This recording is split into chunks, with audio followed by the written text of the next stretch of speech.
नमस्कार। स्वागत है आप सभी का सुनो कहानी में। आप सुन रहे हैं मुंशी प्रेमचंद जी के द्वारा लिखा गया उपन्यास गबन, जिसे आवाज दी है मृत्युंजय मिश्रा ने। यदि आपने इसके पहले के भाग नहीं सुने हैं तो मेरा आपसे अनुरोध है कि पहले उन्हें जरूर सुन के आएं, उसके बाद ही अगले भाग की ओर बढ़ें।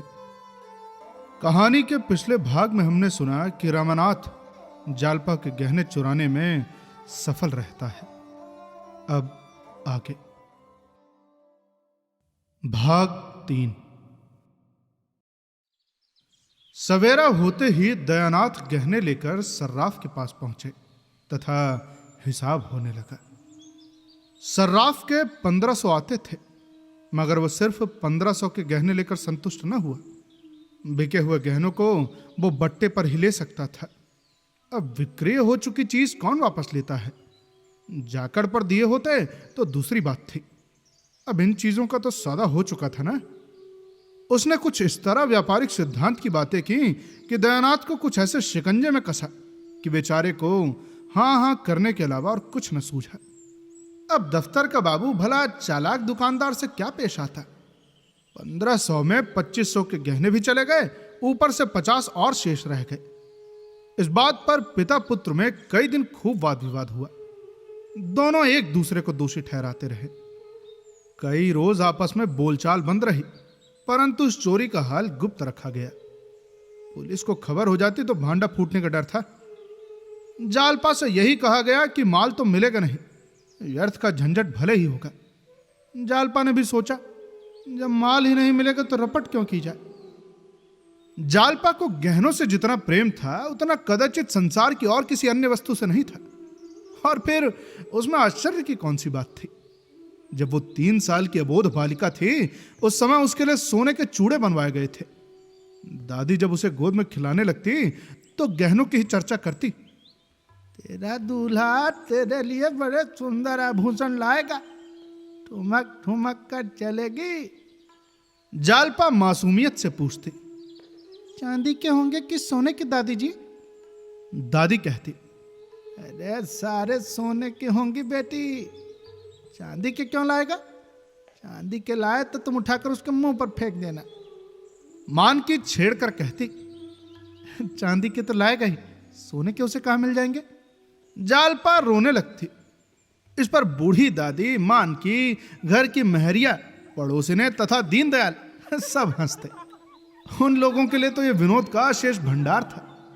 बालिका जब तनिक और बड़ी हुई तो गुड़ियों के ब्याह करने लगी। लड़के की ओर से चढ़ाव जाते, दुल्हन को आभूषण पहनाती, डोली में बिठाकर विदा करती। कभी कभी दुल्हन गुड़िया अपने गुड्डे दूल्हे से आभूषणों के लिए मान करती। अब गुड्डा बेचारा कहीं न कहीं से गहने लाकर स्त्री को खुश करता था। और उन्हीं दिनों बिसाती ने उसे वो चंद्रहार दिया जो अभी तक उसके पास सुरक्षित था। इसके बाद जरा और बड़ी हुई तो बड़ी बुढ़ियों में बैठकर आभूषणों की बातें सुनने लगी। महिलाओं के उस छोटे से संसार में अब इसके अलावा और कोई चर्चा ही न थी। किसने कौन कौन गहने बनवाए, कितने दाम लगे, ठोस है या पोले, जड़ाऊ है अथवा सादे, किस लड़की के विवाह में कितने गहने आए, इन्हीं महत्वपूर्ण विषयों पर रोज ही आलोचना, प्रत्यालोचना, टीका टिप्पणी होती रहती थी। कोई दूसरा विषय इतना रोचक और इतना ग्राह्य हो ही नहीं सकता था। इस आभूषण मंडित विश्व में पली हुई जालपा का यह आभूषण प्रेम स्वाभाविक ही था। महीने भर से ऊपर हो गया। उसकी हालत ज्यों की त्यों है। न कुछ खाती पीती है, न किसी से हंसती बोलती है। खाट पर पड़ी हुई शून्य नेत्रों से शून्याकाश की तरफ ताकती रहती है। सारा घर समझाकर हार गया, पड़ोसी ने समझाकर हार गई, दीनदयाल तक आकर समझा गए। फिर भी जालपा ने रोक शैया न छोड़ी। उसे अब घर में किसी पर भरोसा नहीं है। यहां तक कि रमा से भी उदासीन रहती है। वो समझती है पूरा घर मेरी उपेक्षा कर रहा है, सबके सब मेरे प्राण के ग्राहक हो गए हैं। अरे जब इनके पास इतना धन है तो फिर मेरा आभूषण क्यों नहीं बनवाते?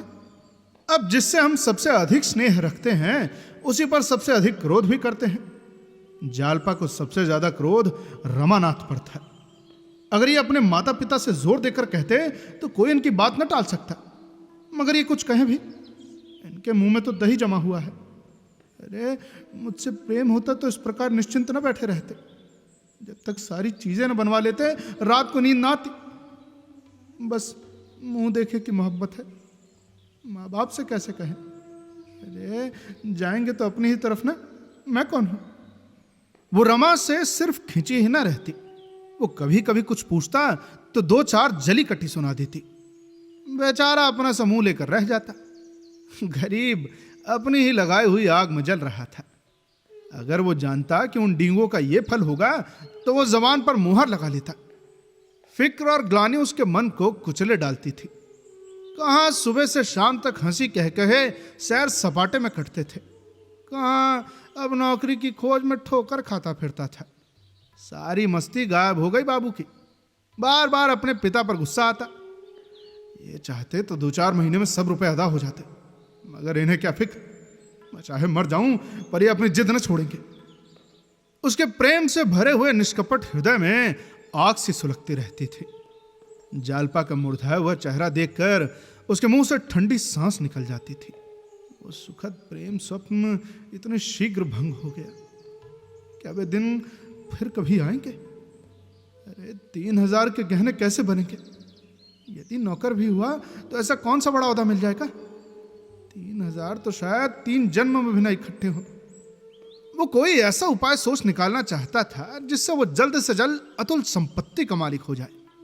कहीं से उसके नाम कोई लॉटरी निकल आती, फिर तो वो जालपा को आभूषणों से ढक देता। सबसे पहले चंद्रहार बनवाता, उसमें हीरे जड़े होते। यदि इस वक्त उसे जाली नोट बनाना आ जाता तो वो अवश्य बनाकर चला देता। एक रोज वो शाम तक नौकरी की तलाश में मारा मारा फिरता रहा। शतरंज की बदौलत उसके कितने ही अच्छे अच्छे आदमियों से परिचय था, परंतु वो संकोच और डर के कारण किसी से अपनी स्थिति प्रकट न कर सकता था।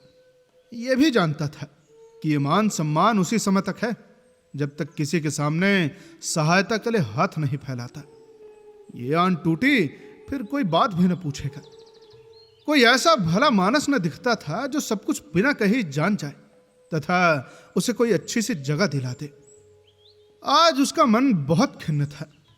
मित्रों पर ऐसा क्रोध आ रहा था कि एक एक को फटकारे तथा आए तो द्वार से धुतकारते। अब किसी ने शतरंज खेलने को बुलाया तो ऐसी फटकार सुनाऊंगा कि उम्र भर याद करेंगे।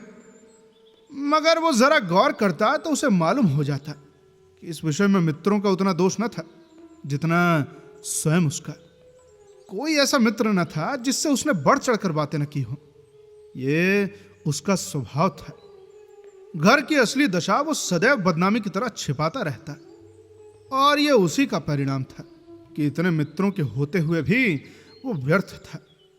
वो किसी से अपनी मनोव्यथा न कह सकता था, और मनोव्यथा सांस की भांति भीतर घुटकर असह्य होती जाती थी। घर में आकर मुंह लटकाए हुए बैठ गया। रामेश्वरी ने पानी लाकर रख दिया और पूछा, आज तुम पूरे दिन कहां रहे बेटा? लो हाथ मुंह धो डालो। रमा ने लोटा उठाया ही था कि जालपा ने आकर उग्र भाव में कहा, मुझे मेरे घर पहुंचा दो, वो भी इसी समय। रमा ने लोटा रख दिया और उसकी तरफ इस तरह ताकने लगा मानो उसकी बात समझ में ना आई हो। रामेश्वरी बोली, अरे भला इस प्रकार कहीं बहू बेटियां विदा होती हैं? कैसी बात कहती हो बहू?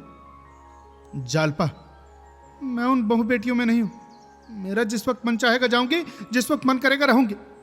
मुझे किसी का भय नहीं है। जब यहां कोई मेरी बात नहीं पूछता तो मैं भी किसी को अपना नहीं समझती। पूरा दिन अनाथों की तरफ पड़ी रहती हूं, कोई झांकता तक नहीं। अरे मैं कोई चिड़िया नहीं हूं जिसका पिंजड़ा दानी पानी रखकर बंद कर दिया जाए। मैं भी मनुष्य हूं। अब इस घर में मैं पल भर भी न रुकूंगी। अगर कोई मुझे भेजने न जाएगा तो अकेली चली जाऊंगी। रास्ते में कोई भेड़िया नहीं बैठा है जो मुझे उठा ले जाएगा, और उठा भी ले जाए तो क्या दुख, यहां कौन सा सुख भोग रही हूं। रमा ने सावधान होकर कहा, अरे तो आखिर कुछ पता भी तो हो, क्या बात हुई? जालपा, बात कुछ नहीं हुई, अपना मन है, यहां नहीं रहना चाहती। अरे भला इस तरह जाओगी तो तुम्हारे घर वाले क्या कहेंगे? जरा ये भी तो सोचो। अरे ये सब सोच चुकी हूं और अधिक नहीं सोचना चाहती। मैं जाकर अपने कपड़े बांधती हूं और इसी गाड़ी में जाऊंगी। ये कहकर जालपा ऊपर चली गई। रमा भी पीछे पीछे ये सोचता हुआ चला कि इसे किस प्रकार शांत करूं। जालपा अपने कक्ष में जाकर बिस्तर समेटने लगी कि रमा ने उसका हाथ पकड़ लिया और बोला, तुम्हें तुम्हें मेरी कसम है जो इस समय जाने का नाम लो। जालपा ने त्योरी चढ़ाकर कहा, अरे तुम्हारी कसम की मुझे कुछ परवाह नहीं। उसने अपना हाथ छुड़ा लिया और बिछावन समेटने लगी। रमा खिसियाना सा होकर एक और खड़ा हो गया। जालपा ने बिस्तर बंद से बिस्तर को बांधा और फिर अपने संदूक को साफ करने लगी, परंतु अब उसमें वो पहले की तत्परता न थी। बार बार संदूक बंद करती और खोलती। वर्षा बंद हो चुकी थी, सिर्फ छत पर रुका हुआ पानी टपक रहा था। अंत में वो उसी समय बिस्तर बंद के बंडल पर बैठ गई और बोली, तुमने मुझे कसम क्यों दिलाई? रमा के हृदय में आशा की गुदगुदी हुई। बोला, अब भला इसके अलावा मेरे पास तुम्हें रोकने का और क्या साधन था? अरे तो क्या तुम चाहते हो कि मैं यहीं घुट घुट कर प्राण त्याग दूं? अरे तुम ऐसे मनहूस शब्द मुख से क्यों निकालती हो? मैं तो चलने को तैयार हूं, न मानोगी तो पहुंचाना ही पड़ेगा। जाओ, मेरा तो प्रभु मालिक है, मगर कम से कम बाबूजी और अम्मा जी से तो पूछ लो। बुझती हुई अग्नि में तेल पड़ गया। जालपा तड़प कर बोली, अरे वो मेरे कौन होते हैं जो उनसे पूछूं? क्या कोई नहीं होते? कोई नहीं। यदि कोई होते तो मुझे यौन छोड़ देते। अरे रुपए रखते हुए कोई अपने प्रियजनों का दुख नहीं सह सकता। ये लोग क्या मेरे आंसू न पोंछ सकते थे? अरे मैं दिन के दिन यहाँ पड़ी रहती हूँ, कोई झूठो भी नहीं पूछता। मोहल्ले की औरतें मिलने आती हैं, कैसे मिलूं भला? ये सूरत तो मुझसे नहीं दिखाई जाती। न कहीं आना जाना, न किसी से बात, न चीत। भला ऐसे कौन रह सकता है? मुझे तो इन लोगों से अब कोई आशा नहीं रही। आखिर दो और भी तो लड़के हैं, उनके लिए भी कुछ जोड़ेंगे कि तुम्ही को दे देंगे? रमा को बड़ी बड़ी बातें करने का फिर मौका मिला। वो खुश था कि आज इतने दिनों बाद उसे प्रसन्न करने का मौका तो मिला। बोला, सही कहती हो प्रिय, तुम्हारा विचार बहुत ठीक है। जरूर जरूर यही बात है। नहीं तो 2,500-3 हजार उनके लिए कौन बड़ी बात थी। 50,000 बैंक में जमा है, दफ्तर तो मात्र दिल बहलाने जाते हैं। जालपा, लेकिन है मक्खी चूस, वो भी पल्ले सिरे के। अरे मक्खी चूस न होते तो इतनी दौलत कहाँ से आती पकली? मुझे तो किसी की परवाह नहीं है जी। हमारे घर किस बात की कमी है? दाल रोटी वहाँ भी मिल जाएगी। 2-4 सखी सहेलियाँ हैं, खेत खलियान है, बाग बगीचे हैं, वहाँ मन बहलता रहेगा। रमानाथ, और मेरी क्या हालत होगी जानती हो? अरे घुल घुल कर मर जाऊंगा। जब से चोरी हुई है मेरे दिल पर जैसी गुजरती है वो मैं ही जानता हूँ। अम्मा और बाबूजी से एक बार नहीं लाखों बार कह चुका कि 2-4 चीजें तो बनवा ही दीजिए, लेकिन किसी कान पर जूं तक नहीं रहेंगी। पता नहीं क्यों मुझसे आंखें फेर ली। जालपा, ऐसा है जब तुम्हारी कहीं नौकरी लग जाए ना तब मुझे बुला लेना। रमानाथ, तलाश कर रहा हूँ, बहुत शीघ्र ही मिलने वाली है। हजारों बड़े बड़े आदमियों से मुलाकात है, नौकरी मिलते क्या देर लगती है। हाँ, वो जरा बढ़िया जगह चाहता हूँ। जालपा, मैं इन लोगों का रुख समझती हूँ। मैं भी यहाँ अब दावे के संग रहूंगी। क्यों, किसी से नौकरी के लिए क्यों नहीं कहते? अरे लाज आती है किसी से कहते हुए। इसमें लज्जा की कौन सी बात है? कहते शर्म आती हो तो खत लिख दो। रमा जैसे उछल पड़ा। कितना आसान उपाय था, और अभी तक ये सीधी बात उसे न सूझी थी। बोला, अरे हाँ, ये तो तुमने बहुत बढ़िया तरकीब बताई। कल जरूर लिखूंगा। मुझे छोड़ आना तो लिखना, कल ही थोड़े लौट आओगे। तो क्या तुम सचमुच जाओगे? तब तो मुझे नौकरी मिल चुकी और मैं खत भी लिख चुका। अरे इस वियोग के दुख में बैठकर रोऊंगा कि नौकरी ढूंढूंगा? नहीं, इस समय जाने का विचार छोड़ो। नहीं, सच कहता हूं, मैं कहीं भाग जाऊंगा। मकान की दशा देख चुका। अरे तुम्हारे सिवा और कौन बैठा हुआ जिसके लिए यहां पड़ा से सकता रहूं? हटो तो जरा, मैं बिस्तर खोल दूं। जालपा ने बिस्तर पर से जरा खिसक कर कहा, अरे मैं बहुत शीघ्र चली आऊंगी, तुम गए और मैं आई।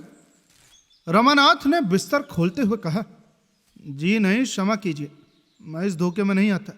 तुम्हें क्या, तुम तो सहेलियों के संग विहार करोगी, मेरी खबर तक न लोगी, और यहाँ तो मेरी जान पर बनाएगी।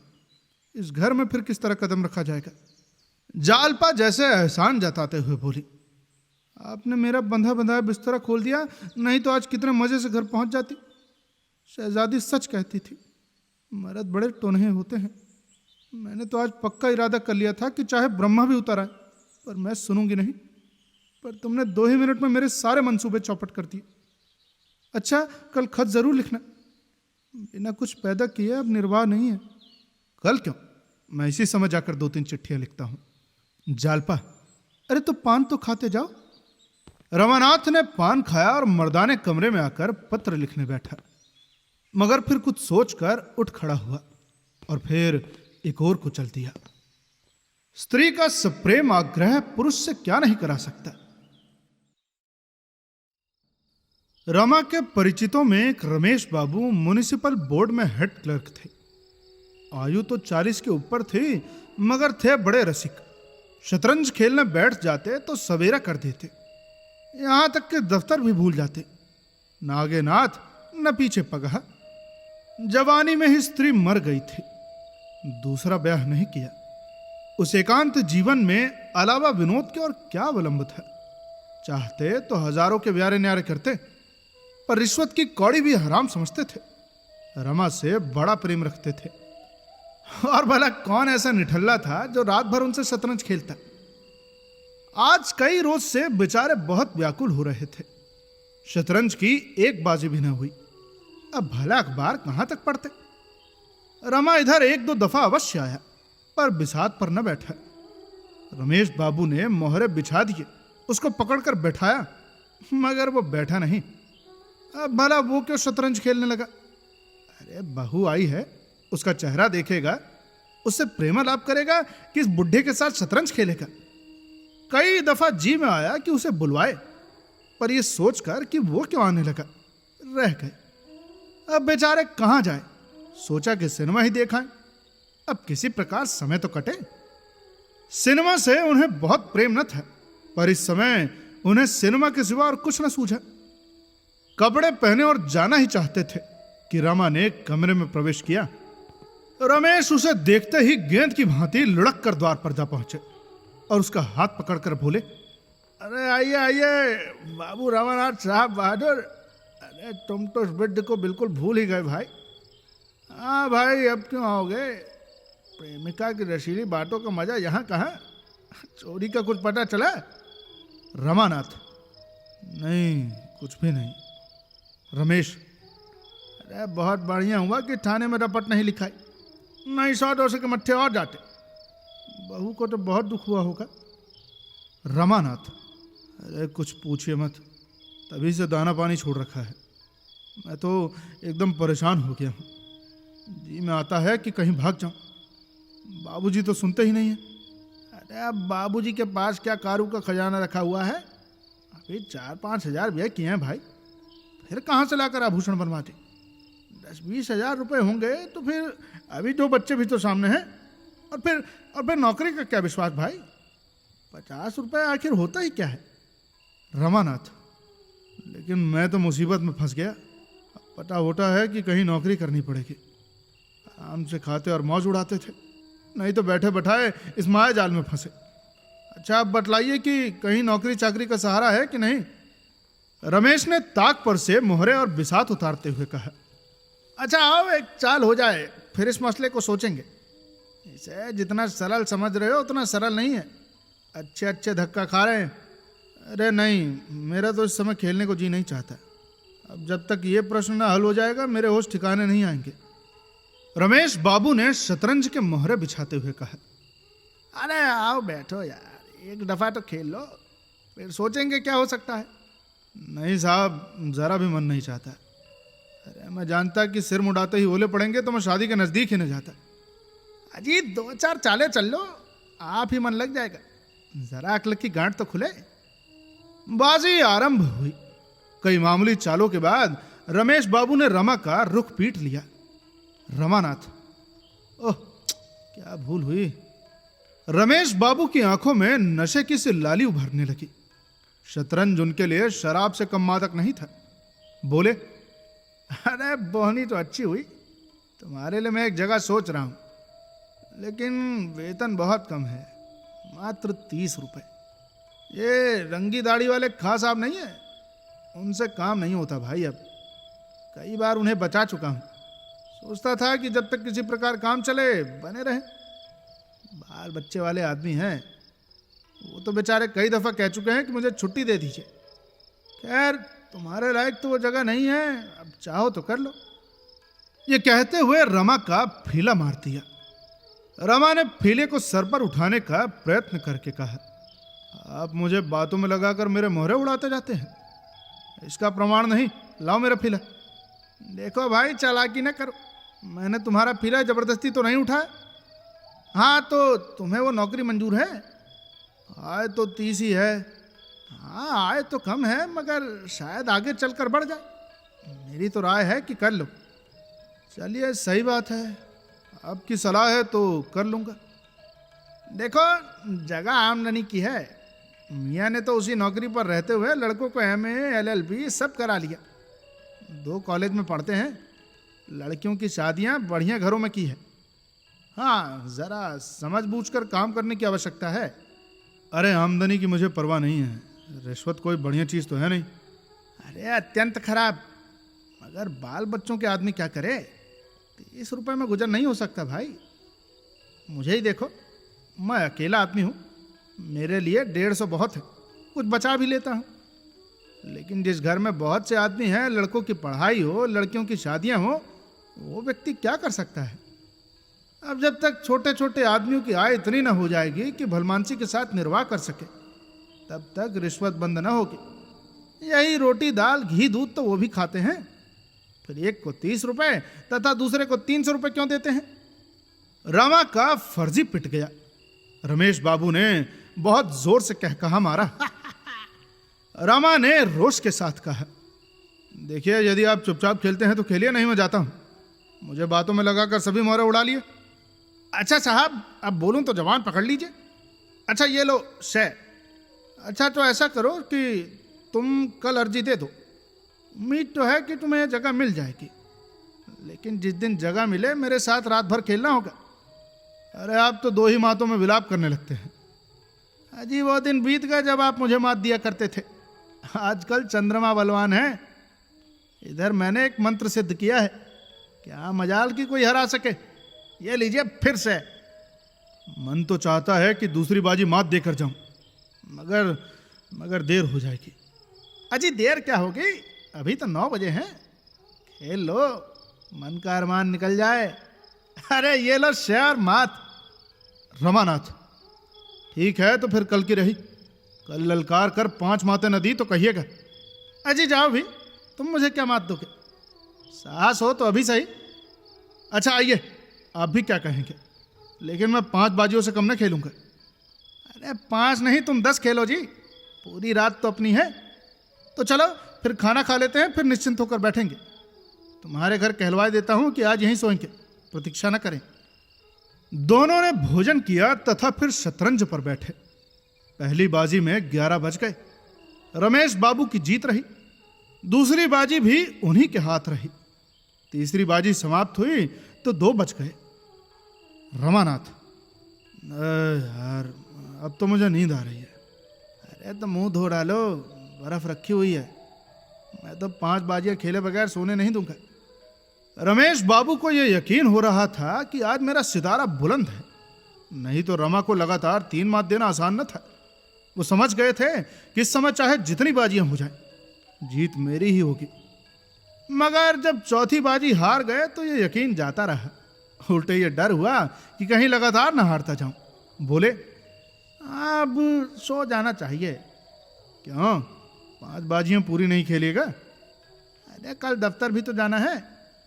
रमा ने ज्यादा आग्रह न किया, दोनों सोए। रमा यों ही 8 बजे से पहले नहीं उठता था, फिर आज तो 3 बजे सोया था। आज तो उसे 10 बजे तक सोने का अधिकार था।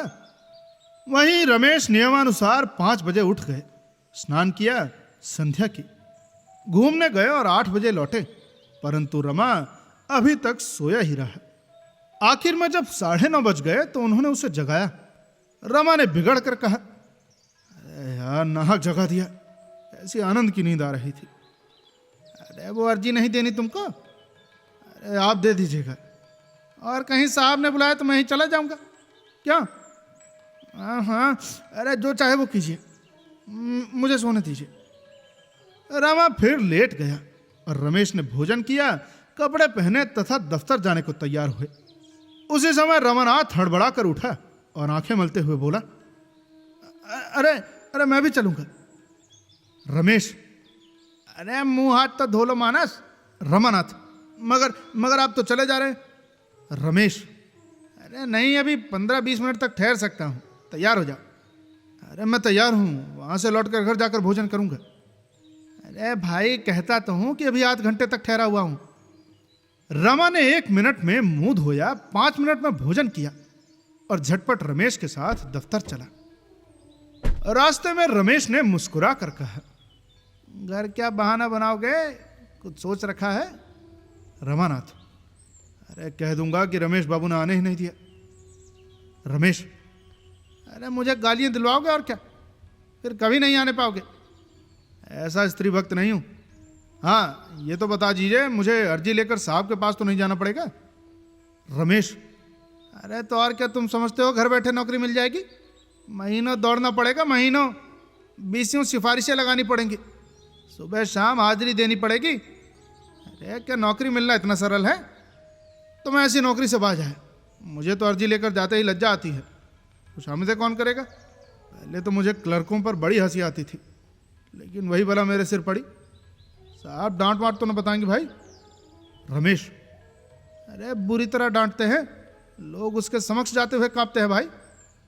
तो फिर मैं घर जाता हूं भाई, ये सब मुझसे सहन ना होगा। रमेश, अरे यार पहले सब ऐसे ही घबराते हैं, मगर सहते सहते आदत पड़ जाती है। तुम्हारा मन धड़क रहा होगा कि न जाने कैसी बीतेगी। जब मैं नौकर हुआ तो तुम्हारी आयु मेरी भी थी और शादी हुए कुल 3 ही महीने हुए थे। जिस रोज मेरी पेशी होने वाली थी, मैं ऐसा घबराया हुआ था कि जैसे फांसी पाने जा रहा हूं। मगर तुम्हें डरने का कोई कारण नहीं है, मैं सब ठीक कर दूंगा। आपको तो 20-22 वर्ष नौकरी करते हो गए होंगे। अरे पूरे 25 हो गए साहब, 20 बरस तो स्त्री की मृत्यु को हो गए। 10 रुपए पर नौकर हुआ था मैं। तो फिर आपने दूसरी शादी क्यों नहीं की? तब तो आपकी आयु 25 से ज्यादा ना रही होगी। रमेश ने हंसकर कहा, अरे भाई, बर्फी खाने के बाद भला गुड़ खाने का किसका मन चाहता है? महल का सुख भोगने के बाद झोपड़ा किसे भला लगता है? प्रेम आत्मा को तृप्त कर देता है। तुम तो मुझे जानते हो, अब तो वृद्ध हो गया हूं, लेकिन मैं तुमसे सच कहता हूं, इस विधुर जीवन में मैंने किसी स्त्री की तरफ आंख तक नहीं उठाई। कितनी ही सुंदरियां देखी, कई बार लोगों ने विवाह के लिए घेरा भी, लेकिन कभी मेरा मन ही ना हुआ। उस प्रेम की मधुर स्मृतियों में मेरे लिए प्रेम का सजीव आनंद भरा हुआ है। ये बातें करते हुए दोनों व्यक्ति दफ्तर पहुंच गए। अब कहानी में आगे क्या होता है, ये जानने के लिए जुड़े रहिए सुनो कहानी के साथ। तब तक के लिए सुनते रहिए सुनो कहानी की अन्य कहानियां। और यदि कहानी पसंद आई हो तो शेयर करिए अपने दोस्तों के साथ और अपने फैमिली के साथ। मिलते हैं अगले भाग में। धन्यवाद।